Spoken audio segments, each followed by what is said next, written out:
За та бүхэнтэй одоо би ингээд яг таарж байгаа нэг сайхан учирлыг хуваалцъя. Эзнээсээ хижээж урахгүй гэдэг үнийн сэтгэлийг одоо би та бүхэнд харуулъя. Одоо яг шулуухай цаан гушууны хикнуус өмнө цайдам гачаана яг энэ хар бодохын замын уулзгаар одоо энэ хар нохой 6 сарын 2-наас эхлээд энд одоо харагдж ялаа гэсэн. Өнөөдөр болтор одоо барах 20 хоног энд ингээд байж ээжнээ хүлээж байгаа нохойн сэтгэл ууж байгаа уснаас хаваалж.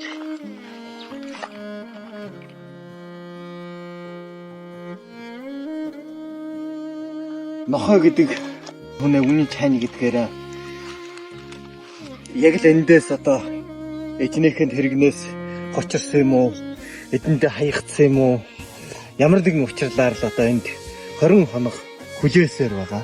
Ер нь өдөр болго эндээс холдохгүй ер нь эндээсээ байгаа л юм. Одоо ингээд би ус дагуулад явъя гэсэн чинь явахгүй эндээс жоохон явчихад л бочиж ирээд эндээ байж. Тийм учраас одоо ээж нь тэрвээ нохоогоо үүжвэл ирээд аваасай. Бас хүн болгон ээж нь нохоо хоёрын учрал туслаасай гэж үсэе.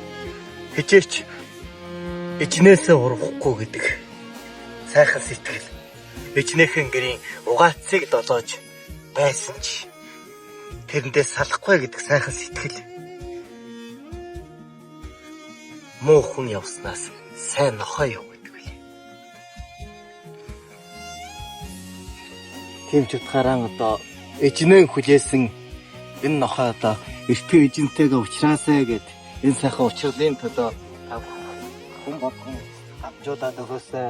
Бас халтан ээж нь нохоогоо ирээд эндээс таниад аваасаа гэж хүсье.